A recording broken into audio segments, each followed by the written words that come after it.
میرا اندازہ بالکل درست تھا نیلی، میں تیرے شرمانے سے معاملے کی تہہ میں اتر گئی تھی۔ بتا یہ نوید کون ہے؟ وہ اپنا میٹر ریڈر ہے نا، نیلی نے ہچکچاتے ہوئے بتایا۔ وہ اپنا نہیں، محکمے کا میٹر ریڈر ہے۔ پیلی نے ایک خاص ادا سے اسے گھورا۔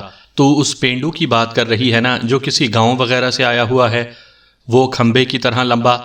تو کیا تیری بھی اسی پر نظر ہے؟ نیلی نے سادگی سے پوچھا۔ میری جوتی دیکھتی ہے اس کی طرف، پیلی چمک کر بولی۔ چلو یہ بھی اچھا ہے، تو اسے کوئی اہمیت نہیں دیتی، نیلی نے فلسفیانہ انداز میں کہا۔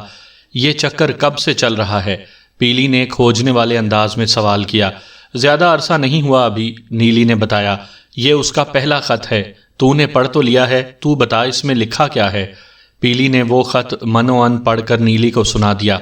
نیلی نے کہا، تو جانتی ہے پیلی، میں لکھ پڑھ نہیں سکتی، تو مجھے اس خط کا جواب لکھ دینا۔ تو کیا تو نوید کے معاملے میں واقعی سنجیدہ ہے؟ ہاں بالکل، نیلی نے دو ٹوک انداز میں کہا۔ وہ مجھے بہت اچھا لگتا ہے، اور اس خط سے تجھے پتہ چل گیا ہوگا وہ بھی مجھ سے محبت کرنے لگا ہے۔ نیلی، پیلی نے اس کی آنکھوں میں دیکھتے ہوئے گہری سنجیدگی سے کہا، ان گاؤں گوٹ سے آئے ہوئے لوگوں کا کوئی بھروسہ نہیں ہوتا، اچھی طرح سوچ لے، یہ نہ ہو کہ تمہیں بعد میں پچھتانا پڑے۔ میں نے اچھی طرح سوچ لیا ہے، نیلی نے فیصلہ کن لہجے میں کہا۔ پیلی ایک گہری سانس خارج کرتے ہوئے بولی، میں نے اپنا فرض پورا کر دیا تجھے سمجھانے بجھانے کا۔ تو میری دوست ہے، اس لیے تیرا یہ کام تو کرنا ہی پڑے گا۔ لکھوا، کیا لکھوانا ہے اس کے خط کے جواب میں؟ نیلی کو زیادہ سمجھ نہیں تھی ایسے معاملات کی، اس کی سمجھ میں جو کچھ بھی آیا بولتی چلی گئی۔ پیلی اس کے لیے کاتب کا کردار ادا کر رہی تھی، اس لیے وہ اپنی سمجھ بوجھ کے مطابق جملے بنا کر لکھتی چلی گئی، اور پھر یہ سلسلہ چل نکلا۔ نوید کا تعلق خیر پور سے تھا۔ وہ کراچی میں اپنے کسی جاننے والے کے پاس رکا ہوا تھا، اور وہ نیلی کے لیے واقعی سنجیدہ دکھائی دیتا تھا۔ اس روز کے بعد پیلی اپنی دوست نیلی کی محرر بن گئی۔ وہ اسے نوید کا خط پڑھ کر سناتی اور جواب لکھوا دیتی۔ یہ سلسلہ کچھ آگے بڑھا تو پیلی کی نیت میں فطور شامل ہونے لگا۔ وہ بعض جملے اپنی طرف سے بھی لکھ دیتی تھی، اور کئی ایک جملے اپنی طرف سے پڑھ کر نیلی کو سنا بھی دیتی تھی، جن کا نوید کے خط میں کوئی ذکر نہیں ہوتا تھا۔ رفتہ رفتہ اس چکر بازی میں پیلی کو مزہ آنے لگا، اور پھر ایک روز نیلی نے اس سے ایسی بات کی کہ پیلی کی نیت کا فطور کھل کر متحرک ہو گیا۔ پیلی سن، جب وہ نوید کے خط کا جواب لکھ چکی تو نیلی نے کہا، آج سے تمہیں میرا ایک اور کام بھی کرنا ہے۔ کیا تو کسی اور نوید سے بھی خط و کتابت شروع کرنے والی ہے؟ پیلی نے چھیڑنے والے انداز میں کہا۔ بدتمیز کہیں کی، نیلی نے خفگی آمیز نظر سے اسے گھورا۔ کیا تو مجھے ایسی ویسی لڑکی سمجھتی ہے؟ چل ٹھیک ہے، تو ایسی ویسی لڑکی نہیں، پیلی نے معنی خیز انداز میں کہا۔ اب بتا، میں تمہارا اور کون سا کام کروں؟ وہ بات دراصل یہ ہے کہ، نیلی نے ہچکچاہٹ بھرے انداز میں کہا، چند دن کے لیے تو میرا خط اس تک پہنچا دیا کر، اور اس کا جواب مجھ تک۔ بتا، تو کرے گی نا میرا یہ چھوٹا سا کام؟ تیرا دماغ خراب ہو گیا ہے نیلی، پیلی نے ڈانٹ آمیز لہجے میں کہا۔ تو اماں سے میرا قیمہ بنوائے گی؟ یہ بڑا خطرناک کام ہے، تو ایسا کر۔ میں ایسا ویسا کچھ بھی نہیں کرنے والی، نیلی نے اس کی بات کاٹتے ہوئے دو ٹوک انداز میں کہا۔ بس تجھے میرا یہ کام کرنا ہے۔ عجیب زبردستی ہے، پیلی نے شکایتی لہجے میں کہا۔ اتنا تو بتا، یہ بیٹھے بٹھائے تجھ پر کون سی آفت ٹوٹ پڑی ہے جو تو مجھے اس کام کے لیے کہہ رہی ہے؟ وہ نا، ابا کو ہمارے بارے میں کچھ شک ہو گیا ہے، نیلی نے وضاحت کرتے ہوئے بتایا، اور میں نہیں چاہتی کہ ابا کا شک یقین میں بدل جائے۔ تو میری بات سمجھ رہی ہے نا؟ اور ویسے بھی تمہارے لیے یہ کام بہت آسان ہوگا۔ بات ختم کر کے نیلی نے لجاجت بھرے انداز میں اپنی دوست کی طرف دیکھا۔ پیلی نے کہا، چل ٹھیک ہے، تیری خاطر یہ بھی صحیح۔ اب بتا، میرے لیے یہ کام آسان کیسے ہوگا؟ تیرا گھر نچلی منزل پر ہے اور ہم اپنے گھر کی اوپری منزل پر رہتے ہیں، نیلی نے وضاحت کرتے ہوئے کہا۔ بجلی کے میٹر وغیرہ سب گھروں میں نیچے ہی لگے ہوئے ہوتے ہیں۔ مجھ سے ملنے اور خط وغیرہ دینے کے لیے اسے اوپر آنا پڑتا ہے، اس لیے میں نے کہا تو یہ کام آسانی سے کر لے گی۔ میں چاہتی ہوں ابا کا شک رفع ہو جائے، پھر اس بارے میں کچھ اور سوچ لیں گے۔ کیا تو اپنے ابا سے بہت ڈرتی ہے نیلی؟ پیلی نے معنی خیز انداز میں پوچھا۔ وہ بولی، تو جانتی ہے پیلی، میرے ابا کسائی ہیں، اگر ان کی چھری بکرے پر یا بچیا کے بجائے نوید کی طرف گھوم گئی تو؟ نیلی نے پرمعنی انداز میں جملہ ادھورا چھوڑا تو پیلی نے جلدی سے کہا، ٹھیک ہے، میں سمجھ گئی تو کیا کہنا چاہتی ہے۔ تو میری دوست ہے، اس لیے میں تیری خاطر یہ رسک لے لوں گی، ورنہ تجھے بھی پتہ ہے میری اماں کیسی ہٹلر ہیں، بالکل کسی جلاد کی طرح۔ اگر اس نے مجھے پیغام رسانی کرتے دیکھ لیا تو سمجھو تو محروم ہو گئی اس رازدار دوست سے۔ میں تیری سلامتی کے لیے دل سے دعا کروں گی پیلی، نیلی پرخلوص انداز میں بولی۔ پیلی اس موقع پر بڑی ہوشیاری کا مظاہرہ کر رہی تھی۔ وہ نیلی کی بنسبت کہیں زیادہ مکار اور چالاک تھی۔ وہ پچھلے چند روز سے خطوط میں جو چکر چلا رہی تھی اس کے پھلنے پھولنے کا اب وقت آ گیا تھا۔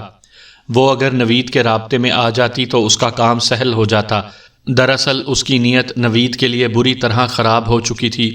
وہ نیلی کی لائن کاٹ کر اپنا کنیکشن جوڑنا چاہتی تھی، اور اس کام کے لیے نیلی از خود اسے ایک سنہری موقع فراہم کر رہی تھی۔ ویسے غیر محسوس طور پر تو پیلی نے نیلی کی لائن میں کنڈا ڈال ہی رکھا تھا۔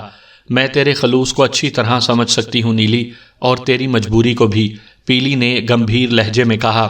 پھر تیری سچی دوست بھی ہوں، اور مشکل وقت میں دوست ہی تو کام آتے ہیں، لیکن اس کے لیے ہمیں ایک بندوبست کرنا ہوگا۔ کیسا بندوبست؟ پیلی خاموش ہوئی تو نیلی نے استفسار کیا۔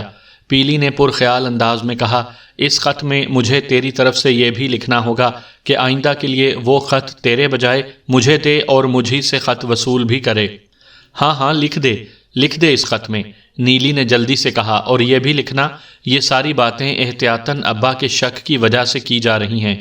اس سے کہنا کہ چند دن کے لیے وہ مجھ سے ملنے کی کوشش بھی نہ کرے، بلکہ ادھر آئے ہی نہیں۔ نیلی خاصی گھبرائی ہوئی تھی۔ میں سمجھ گئی، بالکل سمجھ گئی نیلی۔ وہ اس کے دونوں ہاتھوں کو اپنے ہاتھوں میں لے کر تسلی آمیز لہجے میں بولی، تجھے اس سلسلے میں پریشان ہونے کی کوئی ضرورت نہیں، میں ہوں نا۔ وہ لمحے بھر کو متوقف ہوئی، پھر اضافہ کرتے ہوئے سنجیدہ لہجے میں بولی، میں صورتحال کو سنبھال لوں گی اور نوید کو بھی اچھی طرح سمجھا دوں گی کہ کچھ دنوں کے لیے منظر سے غائب ہو جائے۔ ہاں، میں اس کے خط تجھے برابر پہنچاتی رہوں گی اور تیرے خط اسے۔ بول، اور کیا چاہتی ہے تو؟ بس پیلی، نیلی نے تشکرانہ لہجے میں کہا، میں تیرا یہ احسان زندگی بھر یاد رکھوں گی پیلی۔ دوستوں پر احسان نہیں کیا جاتا نیلی، پیلی نے ٹھہرے ہوئے لہجے میں کہا، میں جو کچھ بھی کروں گی وہ تیری دوستی میں کروں گی۔ اب تو نوید والے معاملے میں بالکل بے فکر ہو جا۔ اور نیلی اپنے بھول پن، معصومیت یا بے وقوفی کے ہاتھوں واقعی بے فکر ہو گئی۔ نیلی کی اس بے فکری نے بڑا ستم ڈھایا۔ وہ پیلی کی تسلی کے بھروسے خاموش ہو کر بیٹھ گئی۔ پیلی باقاعدگی سے خط و کتابت کی ترسیل کا کام سنبھالے ہوئے تھی، اور نیلی کو اپنی اس دوست پر اندھا اعتماد تھا۔ وہ اس کی کاتب تھی، ڈاکیہ تھی، اور ایک وفاشوار جانثار دوست تھی، اور ایسا سوچنا ہی نیلی کی ایک خطرناک بھول تھی۔ پیلی کی نیت کی کھوٹ غیر محسوس انداز میں تو پہلے ہی سرگرم تھی، اب اسے کھل کر کھیلنے کا موقع مل گیا۔ وہ خطوں کی تحریروں میں اپنی مرضی کے رد و بدل کے علاوہ نوید پر عملاً بھی کام کرنے لگی، اور چند روز ہی میں اس کام کے حسب منشا نتائج بھی سامنے آ گئے۔ پیلی نیلی کی بنسبت زیادہ حسین اور ذہین تھی۔ اس کی ذہانت میں ایک خاص قسم کی چالاکی اور فتنہ پروری پائی جاتی تھی۔ وہ اپنے بارے میں اور اپنے فائدے کی باتیں بڑے اچھے انداز میں سوچ لیتی تھی، اور اپنے منصوبہ جات کو عملی شکل دینے کی بھی کوئی نہ کوئی راہ نکال لیتی تھی، جیسا کہ اس نے نیلی والے معاملے میں کیا۔ پیلی نے کمال مہارت سے نیلی کے گھر اور اس کے ابا کا ایسا نقشہ کھینچا، اور مستقبل کے حوالے سے نوید کو ایسے خدشاتی خطرات سے ڈرایا کہ وہ گہری سوچ میں پڑ گیا۔ اس کے ساتھ ہی پیلی نے اپنے ناز و ادا کی کارروائی بھی جاری رکھی، چنانچہ اسے اپنے مقصد میں کامیابی حاصل ہونے میں کوئی خاص دشواری پیش نہ آئی۔ اس معاملے میں عموماً مردوں کی محبت کا اینٹینا ویسے ہی بڑا لچکدار اور ترجیحی ہوتا ہے۔ وہ جدھر سے طاقتور سگنلز محسوس کرتے ہیں، اینٹینے کو ادھر ہی پھیر لیتے ہیں۔ نوید نے پیلی اور نیلی کو ترازو کے دو پلڑوں میں بٹھایا اور ایک لمحے میں ناپ تول کر ڈالی۔ اس نے محبت کی ریاضی کے سوال کو حل کرنے کے لیے دل کے بجائے دماغ کی ترازو استعمال کی تھی، لہٰذا فیصلہ کرنے میں اسے دیر نہ لگی۔ اس کے زمانہ شناس موقع پرست آنکھوں نے پیلی والے پلڑے کو جھکتے ہوئے دیکھا، چنانچہ وہ بھی اسی کی طرف جھک گیا۔ جب کافی دنوں تک نوید کا خط نیلی تک نہ پہنچا تو تشویش نے اسے گھیر لیا۔ ایک روز اس نے پیلی سے پوچھ لیا، کیا آج کل وہ نہیں آ رہا؟ اس کا اشارہ نوید کی جانب تھا۔ اس مرتبہ ہمارا میٹر چیک کرنے بھی کوئی نیا بندہ آیا تھا، کیا تجھے نوید کی کوئی خبر ہے؟ مجھے معاف کرنا نیلی، میں تجھے بتانا بھول گئی تھی، پیلی نے معذرت خواہانہ انداز میں کہا۔ کیا بتانا بھول گئی تھی؟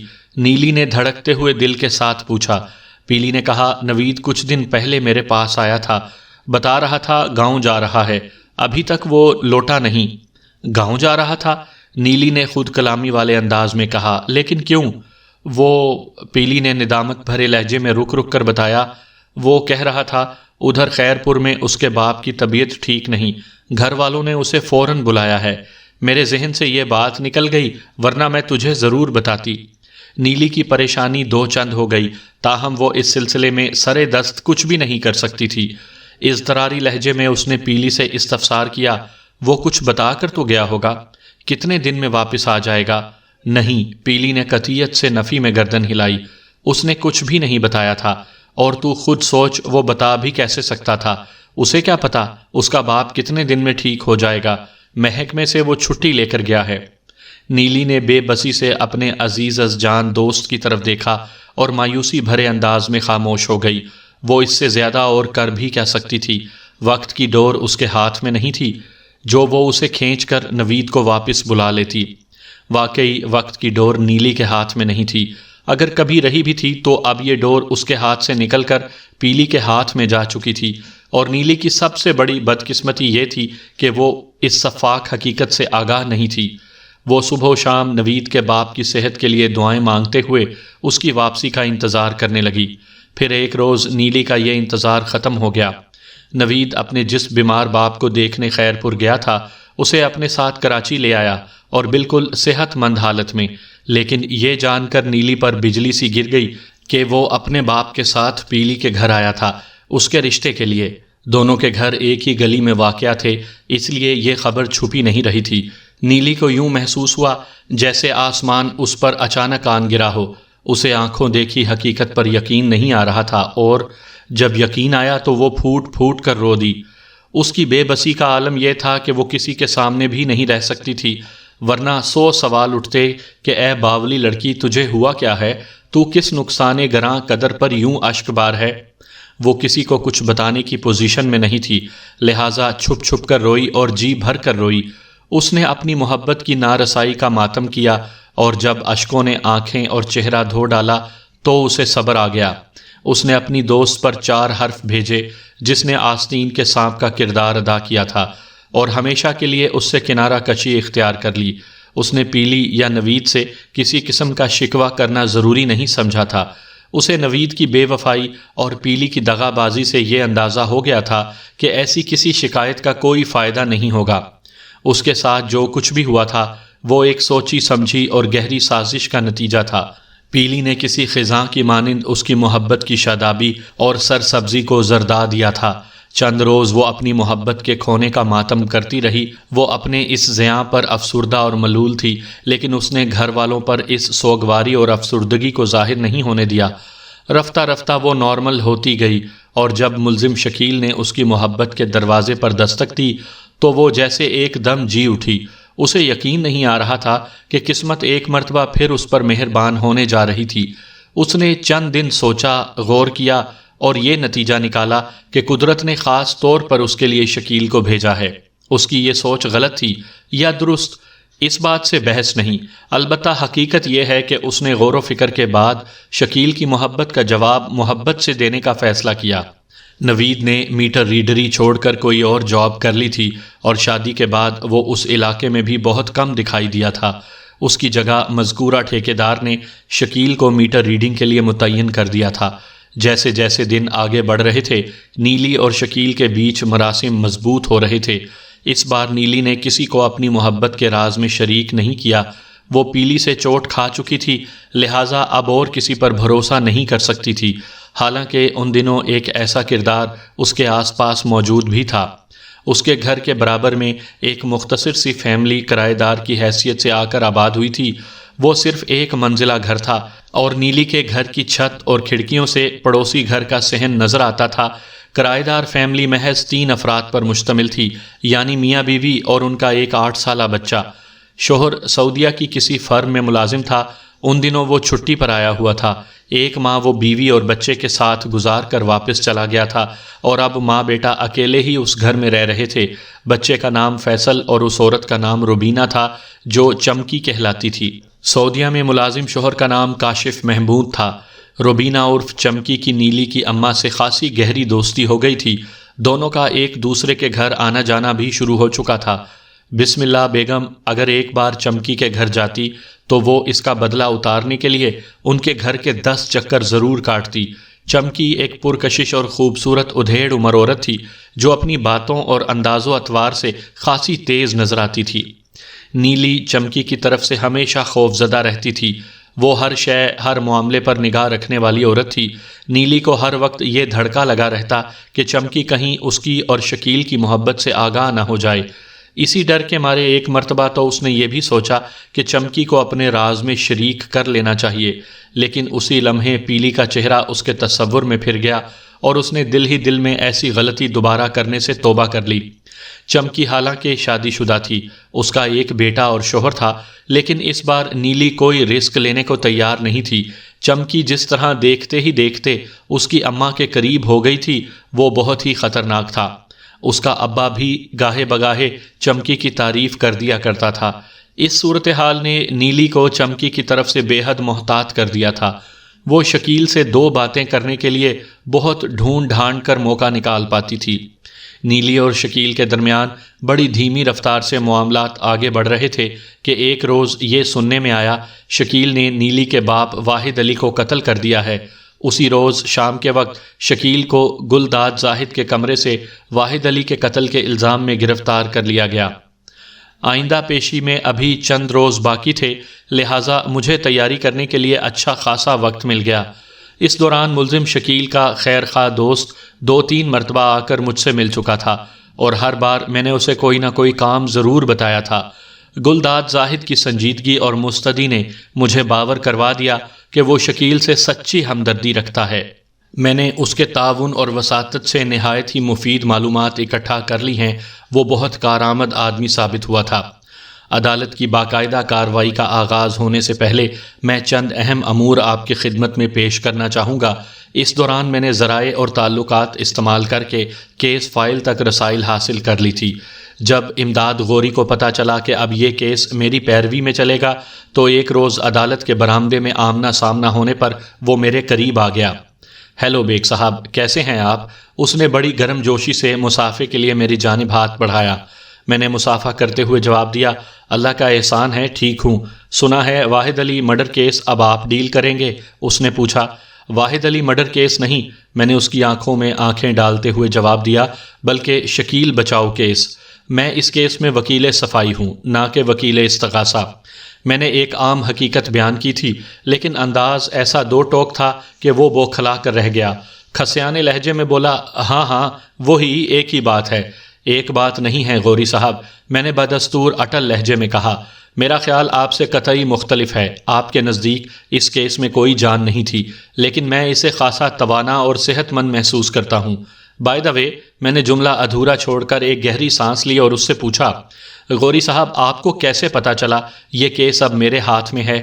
جب یہ کیس میرے پاس آیا تھا اس وقت سے لے کر اب تک اس کے حوالے سے کوئی عدالتی کارروائی نہیں ہوئی تھی۔ مجھے گلداد کی زبانی پتہ چلا تھا کہ مجھ سے پہلے یہ کیس امداد غوری کے ہاتھ میں تھا، لیکن اسے اس کی بدنیتی کے باعث مذکورہ کیس سے الگ کر دیا گیا تھا۔ غوری کو کیسے معلوم ہوا کہ میں اس کیس کو ڈیل کروں گا؟ یہ سوال میرے لیے نہایت ہی اہم اور حیرت کا باعث بھی تھا۔ جبھی میں نے اس بارے میں اس سے استفسار کیا تھا، اس نے جواب دیا، 2 روز پہلے گلداد میرے پاس آیا تھا، اسی نے مجھے آپ کے بارے میں بتایا تھا۔ اوہ، میں ایک گہری سانس خارج کر کے رہ گیا۔ میں نے گلداد کے توسط سے جو مفید معلومات حاصل کی تھیں ان میں کیس کی فائل والا معاملہ بھی شامل تھا۔ یقیناً اس سلسلے میں گلداد امداد غوری سے بھی ملا ہوگا۔ میں نے گلداد پر کسی قسم کی کوئی پابندی نہیں لگائی تھی۔ ممکن ہے اس نے امداد غوری پر روب گانٹھنے کے لیے میرا حوالہ دے دیا ہو۔ بہرحال یہ کوئی خاص بات نہیں تھی۔ 2-4 روز کے بعد جب میں اس کیس کی پیروی کے لیے متعلقہ عدالت میں جج کے سامنے کھڑا ہوتا تو سب کو پتہ چل جاتا اس کیس میں میری حیثیت وکیل صفائی کی ہے۔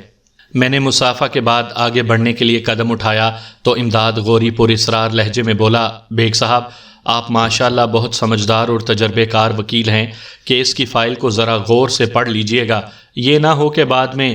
اس نے معنی خیز انداز میں جملہ نامکمل چھوڑ دیا۔ میں نے پوچھا، بعد میں کیا غوری صاحب؟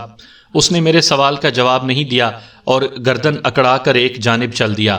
میں نے پارکنگ کی سمت قدم بڑھا دیے۔ امداد غوری کو یقیناً اس بات کا بڑا دکھ ہوا ہوگا کہ یہ کیس اس کے ہاتھ سے نکل گیا تھا۔ اگر گلداد اس کا پھینکا ہوا دانہ چگ جاتا تو اس کی اچھی خاصی پیدا ہو سکتی تھی۔ اسی سبب اسے جلن ہو رہی تھی، میں نے اسے اسی کی آگ میں جلنے کے لیے چھوڑ دیا۔ ایسے حاسد اور مکار لوگوں کا یہی علاج ہوتا ہے۔ پوسٹ مارٹم کی رپورٹ کے مطابق مقتول واحد علی کی موت 4 نومبر کی سپہر 2 اور 3 بجے کے درمیان واقع ہوئی تھی۔ موت کا سبب اس مہلک چوٹ کو بتایا گیا تھا جو کسی آہنی راڈ کی مدد سے مقتول کی کن پٹی پر لگائی گئی تھی۔ یہ ضرب اتنی شدید تھی کہ مقتول نے موقع پر ہی جان دے دی تھی۔ اس رپورٹ میں چند ٹیکنیکل باتیں بھی درج تھیں جو آپ کی دلچسپی سے تعلق نہیں رکھتیں، لہٰذا ان کی طرف سے صرف نظر کرتے ہوئے ہم آگے بڑھتے ہیں۔ واقعات کے مطابق ملزم شکیل کو اس کی رہائش واقعہ لی مارکیٹ کے ایک ہوٹل سے گرفتار کیا گیا تھا۔ وہ مذکورہ ہوٹل کے کمرے میں گلداد زاہد نامی ایک آرٹسٹ کے ساتھ رہتا تھا۔ گرفتاری کے وقت ملزم کا یہ متذکرہ روم میٹ کمرے میں موجود تھا۔ پولیس نے گرفتاری کے سلسلے میں ملزم کا رخ ایک خاص وجہ سے کیا تھا، اور وہ خاص وجہ یہ تھی کہ قتل کی اس واردات کے وقت ملزم کو جائے وقوع سے بڑی افراتفری کے عالم میں فرار ہوتے دیکھا گیا تھا۔ اس سلسلے میں ایک چشمدید گواہ پولیس کے ہتھے لگ گئی تھی۔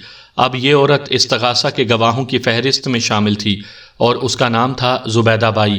زبیدہ بائی مقتول ہی کی ایک کرایہ دار تھی جو اپنے شوہر فاروق بھائی اور 2 بچوں کے ساتھ مکان کی زیریں منزل پر واقع ایک پورشن میں رہائش پذیر تھی۔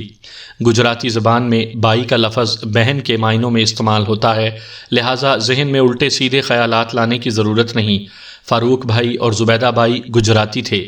زبیدہ بائی نے اپنی آنکھوں سے وقوع کے روز ملزم کو بالائی منزل کی سیڑھیاں اترتے دیکھا تھا۔ اس کی چال بھی ایسی تیز اور گھبراہٹ آمیز تھی کہ زبیدہ بائی دیکھ کر ٹھٹک گئی تھی۔ اسے یوں محسوس ہوا جیسے اوپر والی منزل پر کوئی گڑبڑ ہو چکی ہے۔ علاوہ ازیں استغاثہ نے ملزم اور مقتول کی بیٹی نیلی کی محبت کو بہت زیادہ ہائی لائٹ کرنے کی کوشش کی تھی، اور اس میں بھی زور اس بات پر تھا کہ ملزم ایک مکار اور دغا باز شخص تھا۔ اس نے میٹر ریڈری کرتے کرتے نیلی پر اپنی عیار محبت کا جال ڈالا اور اسے ورغلانے کی کوشش کرتا رہا۔ وہ معصوم اس فریبی کے چکر میں اس قدر پھنس گئی کہ موقع محفوظ دیکھ کر وہ اسے اپنے گھر میں بلانے بھی لگ گئی۔ ملزم کا حوصلہ بڑھا تو وہ بن بلائے بھی مقتول کے گھر کے چکر کاٹنے لگا۔ وقوع کے روز بھی کچھ ایسا ہی واقعہ ہوا تھا۔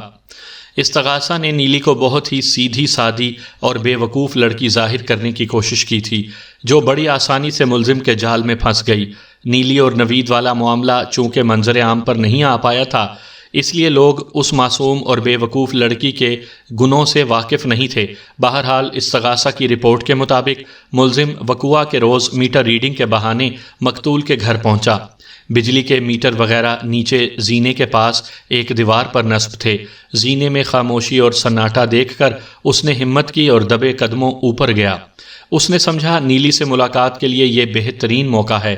دن کے وقت گھر کے اکثر افراد سونے کے عادی تھے، لہٰذا وہ عموماً اسی وقت ایک دوسرے سے مختصر بات کر لیتے تھے۔ اس احمق کو یہ معلوم نہیں تھا کہ یہ سناٹا اور خاموشی افراد خانہ کے کیلولے کی وجہ سے نہیں۔ دراصل اس روز بچوں کے ماموں یعنی بسم اللہ بیگم کے بھائی افتخار حسین سب کو اپنے ساتھ حیدرآباد لے گئے تھے۔ افتخار حسین کی رہائش حیدرآباد میں تھی۔ وہ گزشتہ روز اپنی بہن سے ملنے کراچی آیا تھا، رات یہاں رہا اور پھر بچوں کو ایک دن کے لیے حیدرآباد لے جانے کا پروگرام بن گیا، لہٰذا وہ چھوٹے بڑے تمام آئٹمز کو اس روز اپنے ساتھ حیدرآباد لے گیا تھا۔ انہیں اگلے روز یعنی 5 نومبر کو گھر واپس آنا تھا۔ گھر میں صرف مقتول اور اس کی بیوی بسم اللہ بیگم موجود تھے، لیکن یہ حقیقت ملزم کو معلوم نہیں تھی، اور اتفاق یہ کہ وقوع کے روز بسم اللہ بیگم بھی گھر میں نہیں تھی۔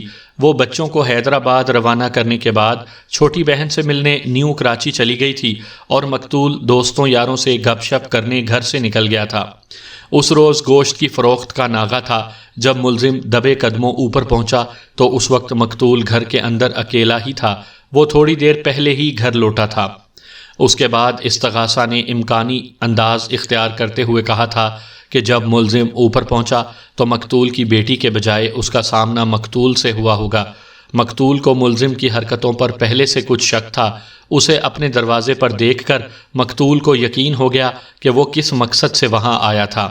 مقتول نے ملزم کو پکڑنے کی کوشش کی ہوگی اور ملزم نے بھاگنے کی۔ اس تگو دو میں دونوں کے درمیان ہاتھا پائی ہوئی ہوگی اور پھر ایک موقع دیکھ کر ملزم نے مقتول پر قاتلانہ حملہ کر دیا ہوگا۔ آلائے قتل یعنی آہنی سلاخ جائے وقوع پر پڑی ملی تھی اور اس بات کا پتہ لگا لیا گیا تھا کہ مذکورہ سلاخ کا تعلق مقتول کے گھر ہی سے تھا۔ استغاثہ نے امکان ظاہر کیا تھا کہ مقتول نے اس سلاخ کی مدد سے ملزم کو ڈرانے دھمکانے کی کوشش کی ہوگی اور ملزم نے مذکورہ سلاخ مقتول سے چھین کر اسی پر حملہ کر دیا ہوگا، اور جیسے ہی مقتول زمین بوس ہوا ملزم جائے وقوع سے فرار ہو گیا۔ یہ اس کی بدقسمتی کہ اسے فرار ہوتے ہوئے دیکھ لیا گیا تھا، چنانچہ اس کی گرفتاری میں پولیس کو زیادہ پاپڑ نہیں بیلنا پڑے۔ استغاثہ کی رپورٹ میں اس کے علاوہ بھی بہت سی باتیں درج تھیں، لیکن ان میں آپ کی دلچسپی کا سامان موجود نہیں، اس لیے میں انہیں بیان کرنا ضروری نہیں سمجھتا اور یہاں سے سیدھا میں آپ کو عدالت کے کمرے میں لیے چلتا ہوں۔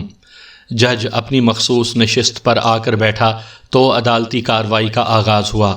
میں عدالت کے کمرے میں پوری تیاری کے ساتھ موجود تھا اور میں نے پیشکار کے توسط سے اپنا وکالت نامہ دائر کر دیا تھا۔